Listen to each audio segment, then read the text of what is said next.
Testament image of God as a shepherd of Israel, or Israel as his flock. They're all over the place. And you get texts of abusive religious leaders as destroyers of God's flock. You get references to faithful human shepherds. You get references to Moses, to David, to the future Messiah. But God appears most often in the Bible as the good shepherd. So when Jesus shows up and says, "I am the good shepherd," he's making a claim. He's making multiple claims. And it's not just, "Oh, how sweet." Let's make a knitted artwork to hang on the wall of Jesus being a shepherd. No, people are like, "I'm sorry, you said what?" And so it's much more in your face. Jesus makes all these "I am" statements in John's gospel. Most commonly you will hear that, oh, well, there's 7 of them, such a biblical number. There's actually 8. And one of the "I am" statements is just, "I am." Who else said, "I am"? God. So each one of these "I am" statements, they're putting him into that category of, I'm more than a human here. Okay? It's not just a functional thing, it's an identity thing here. So let's take a look at some of these, and I'm going to ask, we're going to jump through quite a few, and I'm going to ask for volunteers to read them so I can suck down hot tea here and keep my throat from giving out. So if somebody would, who would like to look up Genesis chapter 48? Volunteer? Okay, perfect. Genesis 49. Gene, thank you. Psalm 23. Bob, thank you. Psalm 23. Psalm 28. Terry, thank you. Tawanda, would you look up Psalm 74? Thank you. And we're going to pause right there for just a minute as we turn through those. So what we're going to start seeing is we're going to start seeing texts that deal with God or God's people and the concept of shepherding. So who was it that had 48, Genesis 48? Could you read verse 15 out of Genesis 48, please?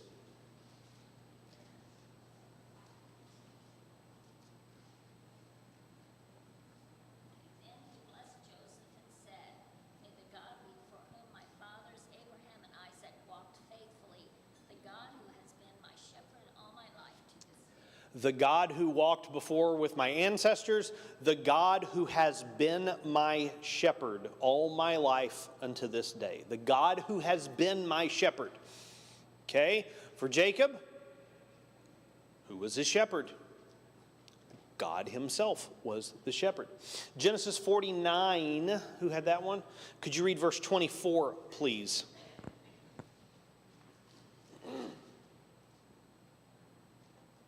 Yet his bow remained steady, and his strong arms were made agile by the hand of the mighty one of Jacob, by the name of the shepherd, the rock of Israel. By the mighty one of Jacob, by the hand of the shepherd, the rock of Israel. So again, God is spoken of as the mighty one, as the shepherd, as the rock of Israel. It's just kind of ingrained into who he is. This is not a later concept. A lot of people will go, well, it's because God called David, and so because David was a good shepherd, then people started looking at that. It's in the beginning. It's from the beginning. It's in Genesis here. Look at Psalm 23. Whoever found that, if you, okay, just read verse 1, please. The Lord is my shepherd, I shall not want, right? And then it goes from there to keep using shepherd imagery, right? He maketh me lie down in green pastures. He leadeth me beside quiet water. Okay, we just take this imagery. David takes this shepherd imagery. P.S. Why would David connect well with the shepherd imagery? Because he was one, right? And so he can see his own profession in the world. And again, we don't have a date on when David wrote this. Did he write this as king? Did he write this as a little shepherd out there waiting for the next lion to whack with a stone and slingshot? Don't know. But he writes it and he connects with that. And so he uses that kind of imagery about God. Thank you for that. Psalm 28. Who had 28? Terry, could you read verse 9, please, of Psalm 28? Save your people and bless your inheritance.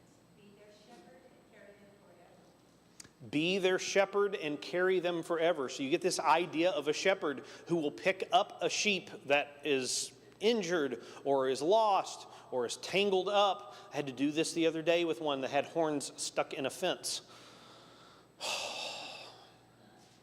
Again, I'm not certain that God calling us sheep is the sweet, cuddly image we have. Sometimes sheep can be pretty stubborn and just dumb. So, and P.S., can't we be stubborn and dumb sometimes too? Yeah, okay, all right, it tracks well. Psalm 74, who had that one? Tawanda? Verse 1. Why have you rejected us forever, O God? Why does your anger smolder against the sheep of your pasture? Why does your anger smolder against the sheep of your pasture? Interesting. Again, I will speak with some authority on this subject. I can get kind of angry at the sheep. We've got one. His name is Blue. Blue likes attention.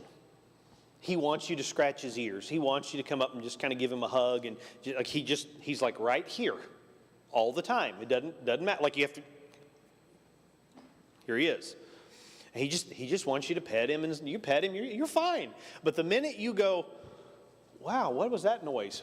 Boom! He headbutts you. What? And he's not mad at you. He just wants, hey, you quit scratching my head. I want you to scratch my head. Okay? You get about 3 of those in on one trip out to the barn, and I'm like, kind of want lamb chops tonight. Like I really do. It's just... And so you get this idea here of God who cares for his flock, but because they are being difficult sheep, now he's upset. Again, it's something that you can relate to if you have been there. There's days I can relate to it more than others. But you're seeing we are made in his image, yes? God created emotions and feelings. If we feel it, you can imagine he might feel it too.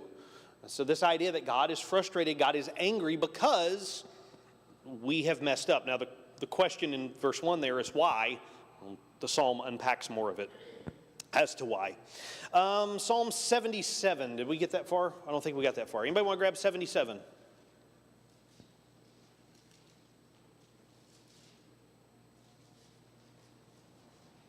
Psalm 77, can somebody grab Psalm 78? Mark 79.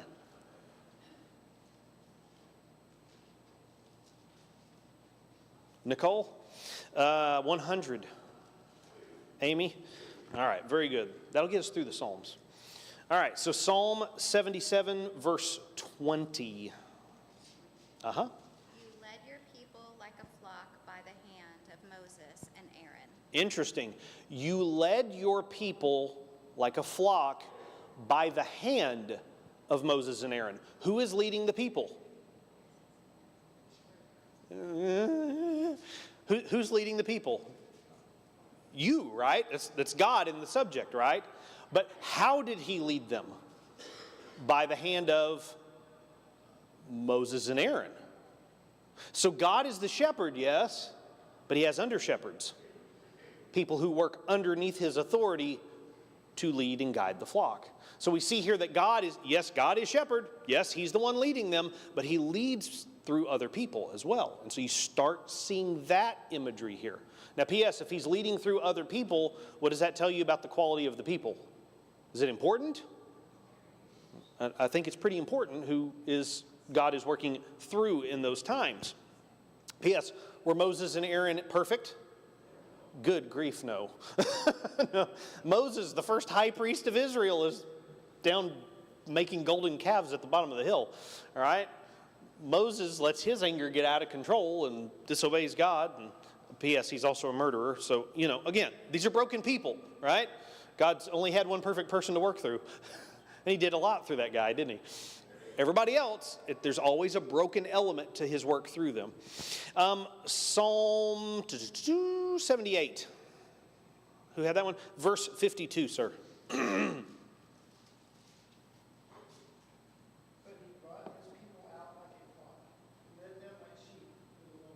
He led them like sheep through the wilderness. Think about the wilderness wanderings. Was God leading them? Yes, he was. Like literally. Pillar of cloud, pillar of fire. He's guiding them. But he's also doing it through Moses, Aaron, and we also always leave out Miriam. Through Miriam. Micah reminds us of that one very intently in his writing, that the leaders of Israel were the three of them together. So again, we've got this imagery of God leading the people, yes, and yes, he's physically there with them. Yes, they can see him, but he's also working through other people as well. Who had Psalm 79? Verse 13, please.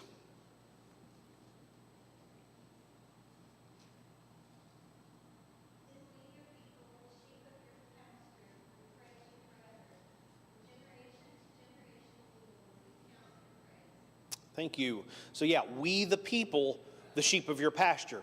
So here it's not only God as a shepherd, there's this reflection that we are sheep in his pasture. We are under his control. We go where he tells us. If he shuts the gate, guess what? We don't go. Now, as somebody who's constantly finding sheep who found a different way other than the gate, right? The concept's right. In reality, though, we'll still find a way to mess it up sometimes. Look at Psalm 100. Who was that, Amy? Psalm, just 100 short enough. Can you just read the whole psalm, please? Because it's one of my favorites. Make a joyful noise to the Lord, all the earth. Serve the Lord with gladness.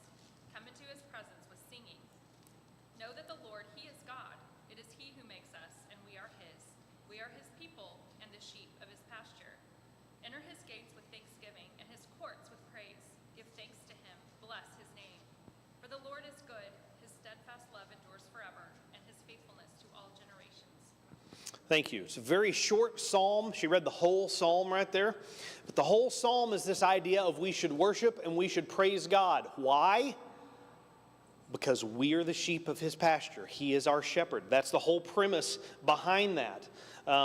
He cares for us. And then I'll throw out one other that we won't turn to necessarily. But in Isaiah chapter 40, you end up getting this idea of God is going to start restoring things, bringing people back into his fold after the punishment is paid. And he says he tends his flock like a shepherd. He gathers his lambs in his arms and carries them close to his heart. He gently leads those that have the young. So again, in Isaiah 40, after all the destruction, after all the punishment of Israel, you still get this idea of God who is this gentle, caring, loving shepherd that's going to watch after his flock and do whatever he can for them. You also get the imagery, and again, if you were here first service, you heard part of it. We'll see if we have enough time today to dive in a little bit more. But Ezekiel 34 is a huge text that deals with Israel's shepherds failing. God himself will be the good shepherd, and he will take care of the people. Again, we may jump over there in a little bit more detail in a few minutes. We also get texts that deal with David as being a good shepherd. In 2 Samuel chapter 5, in verse 2, we end up getting this statement, and this statement references texts in 1 Samuel and elsewhere. Again, we're not looking at every text at all that deals with God and shepherd. We're just hitting some. But in 2 Samuel chapter 5, verse 2, we read that in the past, while Saul was king over us, you were the one who led Israel on their military campaigns, and the Lord said to you, you will shepherd my people Israel, and you will become their ruler. So God, the great shepherd, the good shepherd, the shepherd over all, is calling another shepherd to lead the people, and that shepherd is David. Okay?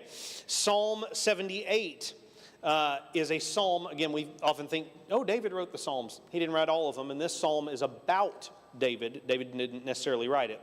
Psalm 78, verse 70 says, he chose David his servant, and he took him from the sheep pens, from tending the sheep. He brought him to be the shepherd of his people Jacob, of Israel his inheritance.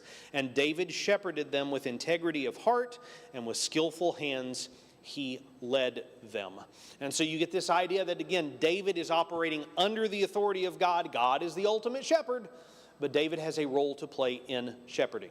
So just from that look, we can see that God is the shepherd. God is a good shepherd. God sometimes gets frustrated with his sheep, as all good shepherds do. but God is ultimately caring for and loving and tending and doing what is best for his sheep.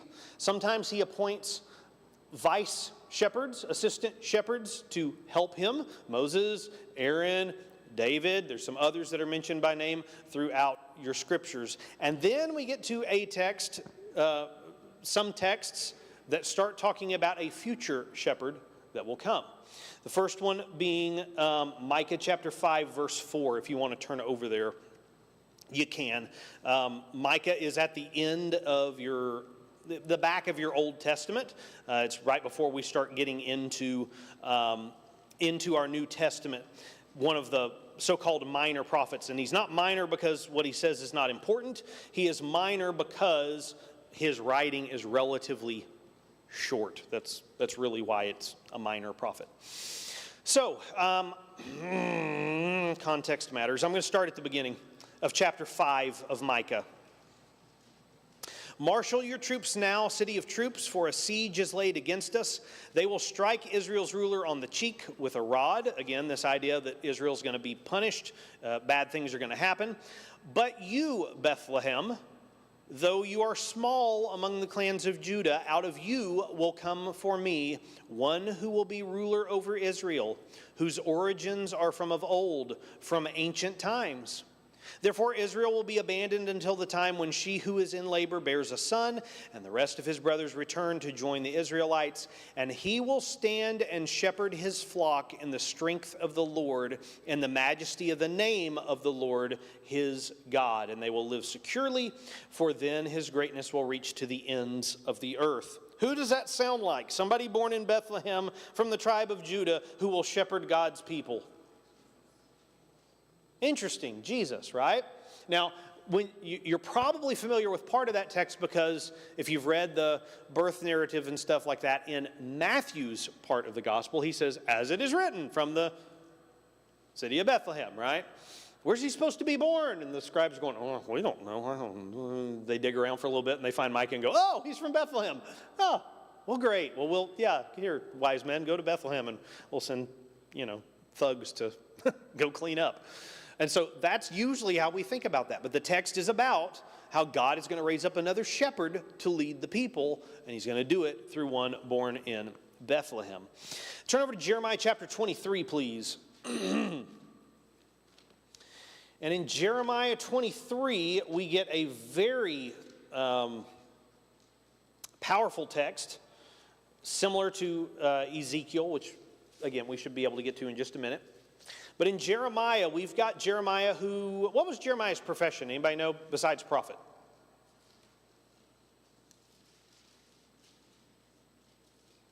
Anybody know what Jeremiah's job was besides prophet? He was called a prophet. What was he supposed to do before that?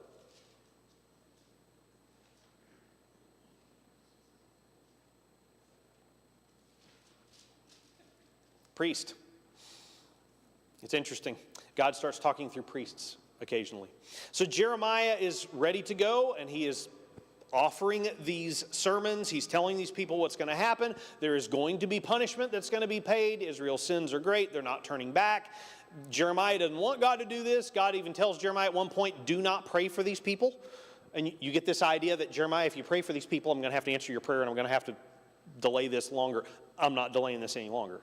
He straight out tells Jeremiah, do not pray for these people. They need to be punished. They need to change their hearts. And as part of that, and as part of that restoration, we get Jeremiah chapter 23. Woe to the shepherds who are destroying and scattering the sheep of my pasture, declares the Lord.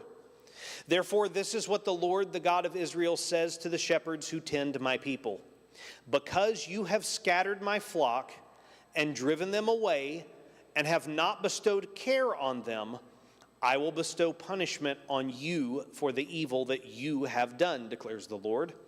I myself will gather the remnant of my flock out of all the countries where I have driven them, and will bring them back to their pasture, where they will be fruitful and increase in number.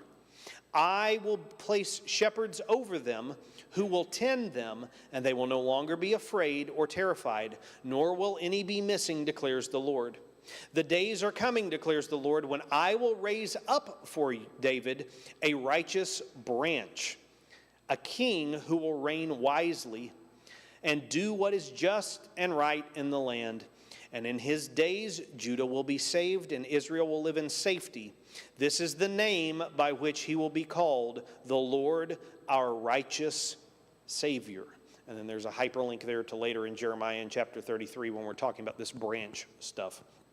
So in Jeremiah, again, we've got this time where God is going to punish the shepherds of Israel because they're not doing their job, and God will put a shepherd over them, one who is a branch from David. He is a shoot from the stump of Jesse, as Isaiah would rephrase it. This idea that from that messianic promise, that promise that David would have one who would reign on the throne forever and ever and ever, that big promise of the Messiah, from that line, I'm going to raise up a shepherd. And he's going to be king as well. It's an interesting one, right? And he will care for the people. But the problem is, the reason that God's doing this is because he has people trusted to be shepherds, and they're not shepherding.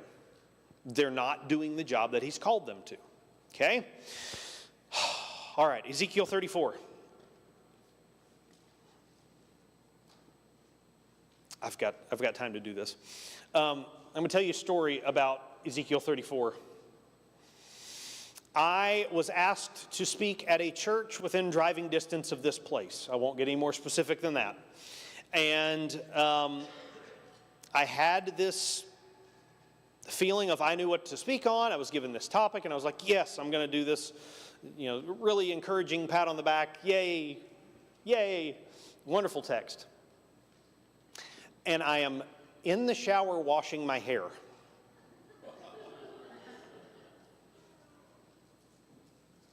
You don't have to be a rocket surgeon to determine that. Don't take very long, okay? And as I'm doing this, I get this overwhelming, like, it wasn't a voice, but it was just this Ezekiel 34. It needs to be Ezekiel 34. And this is the day I'm supposed to speak. Like, I'm getting ready to go speak. And I've already got this sermon all lined out. And I know what I'm going to do. Even got slides for it. Like, I'm done. But there's this Ezekiel 34. I'm going, why? Why? Okay, I'm just going to put it out of my head, right? I find I'm still washing my hair now. It's like minutes have passed. And it's just Ezekiel 34. It has to be Ezekiel 34. And I'm going, what could I possibly pull out of Ezekiel 34 that I need to do this for? Okay? I get out of the shower. Wife comes, checks on me. She's like, you okay? You're in there a long time. Yeah. I've just got this feeling like I need to speak on Ezekiel 34. She's like, well, you know best. And I'm like, apparently I don't. I was going to do something else. So I show up that night, and I'm sitting there, and I'm still looking at my sermon text, and I'm going, and I get up in front of them, and I just kind of stand there for a minute, and I'm like, I don't know why I need to do this. Turn your Bibles to Ezekiel 34. Like, just scratch everything. So I just preached through Ezekiel 34, and basically my sermon was this. If we claim to follow Jesus, if we are representatives of God on this earth, we have a responsibility in the way that we treat others. If you're a shepherd, you better be submissive to the great shepherd. We have to mirror him in all that we do. If you're part of his flock, you better not be mistreating other parts of his flock. That was my message. And I tried to spin it positively, because at the end of it, I said, look, we have a great role that God cares for us. And we have a great opportunity to the community around us. So let's go forth and do that. Now, there was I'll call him a missionary who was there that night. And I met him several different times. He comes up to me after it was over and he goes, Ezekiel 34, huh? I went, yeah. And he goes, have I ever told you about the time God told me to preach that sermon? I'm going, oh, no. He says, I had my notes prepared for a whole other sermon, and I didn't go into this. Like, I didn't, as far as anybody knew there, I was just preaching Ezekiel 34. He said, I had my notes prepared for a message, and God just laid on me, I had to do Ezekiel 34 in this church. And so I did. And they shut the doors a couple weeks later because they said, we can't, our worship, our focus, we're a country club, we are an abomination to God, and therefore we need to dissolve, and another church needs to start in this place. And I'm going,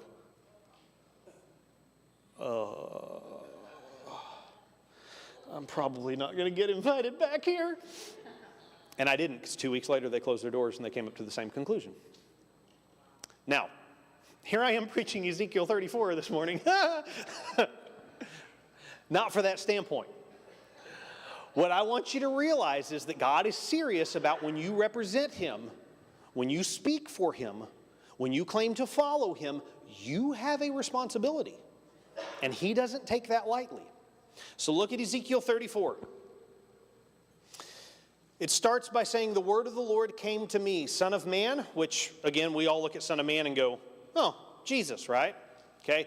Ezekiel uses it an awful lot, and it is God speaking to Ezekiel.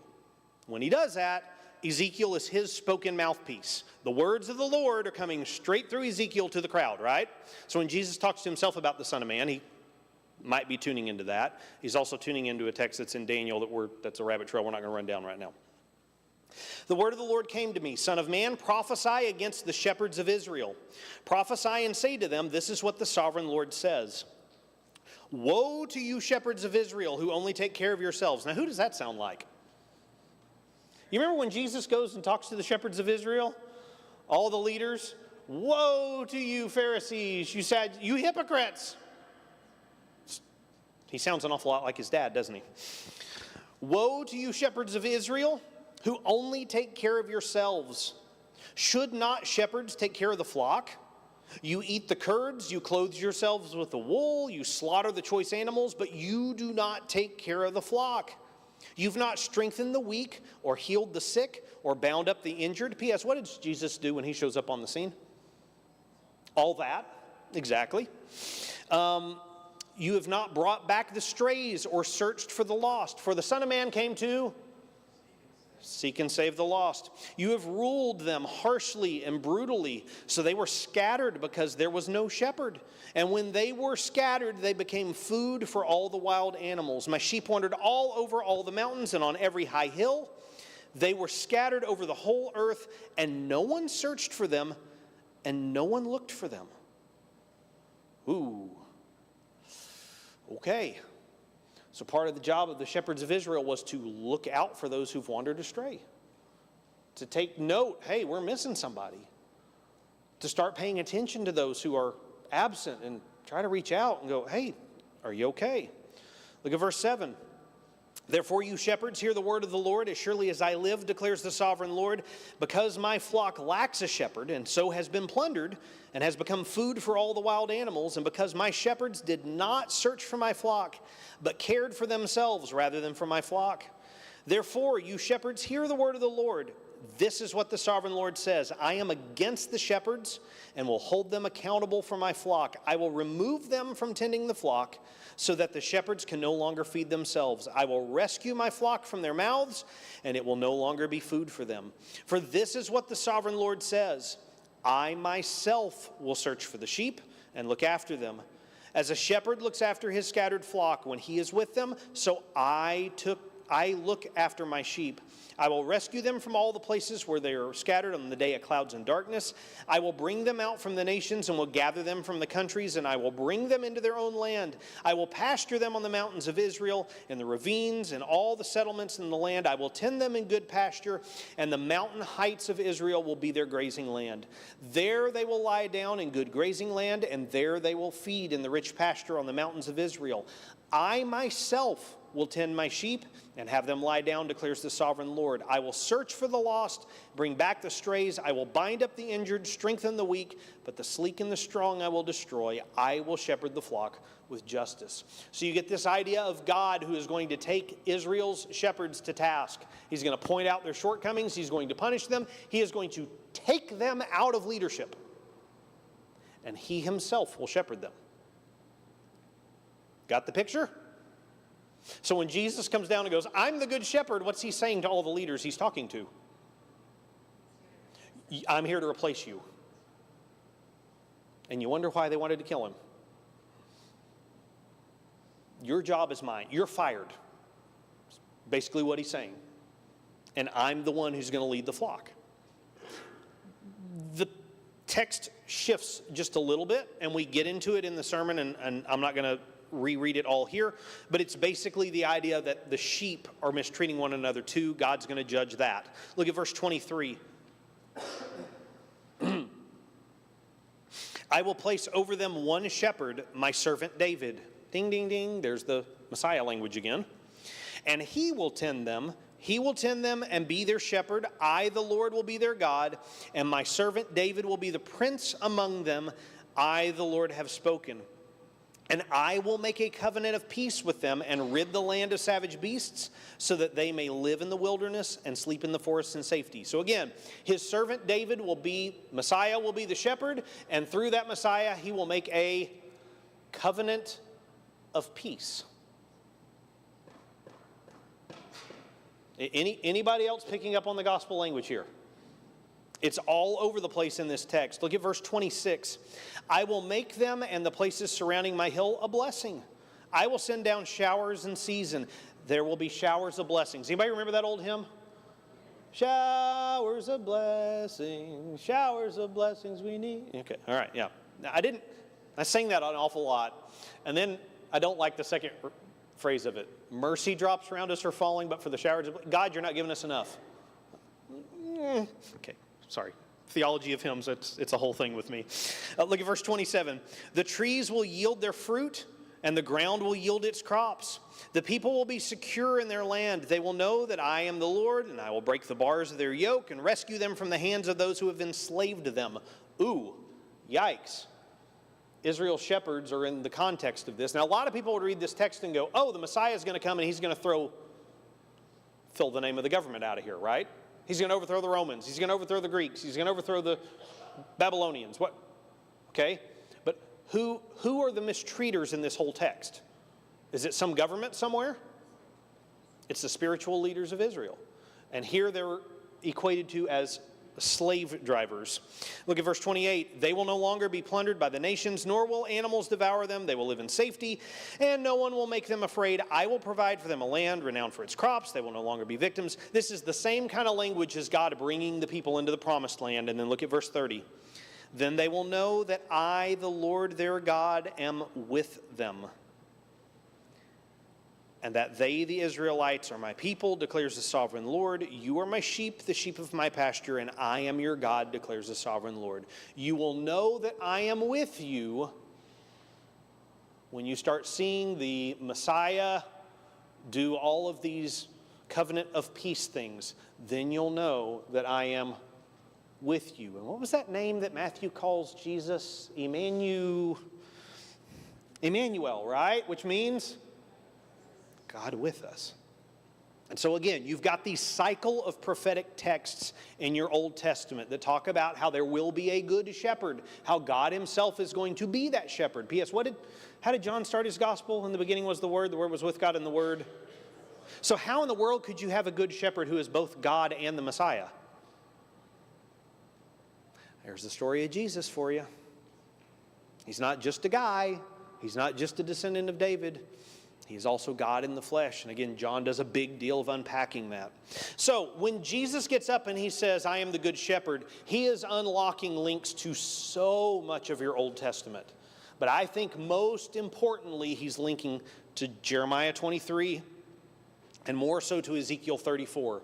That this is an execution of judgment on Israel's leaders. John is the one who has this text, who has Jesus saying these I am statements. He's already gone to the temple and overturned stuff there and said, nope, this is corrupt. And now he's looking at the shepherds and going, y'all are fired. And the reason they want to kill him is not because they're mean, it's that they're threatened. They know what this means. Their power is gone. And if he's telling the truth, that's bad news for them. So let's shut him up so that he can't tell the truth anymore. That'll fix our problem. Oh, he pronounces judgment on the temple. He pronounces judgment on the leaders. Temple is destroyed in AD 70. The Romans come down and level everything. It's not rebuilt. It never will be rebuilt. It's done. It's torn up. And he takes the shepherds out, he takes the leaders out, and Israel never has a leadership structure like that ever again. The end. When God says he's serious about something, he's serious about something. Aren't you glad we follow the Good Shepherd? P.S. Invitation song today, invitation is, are you actually following the Good Shepherd, or are you following something else? More on that in a bit, but it is our time for fellowship, and it's time for me to eat cough drops like they're candy, and we will gather together for worship in about 15 minutes. If you see somebody around here that you're not too familiar with, introduce yourself, talk to them, tell them you're glad you're here, and we'll gather back together.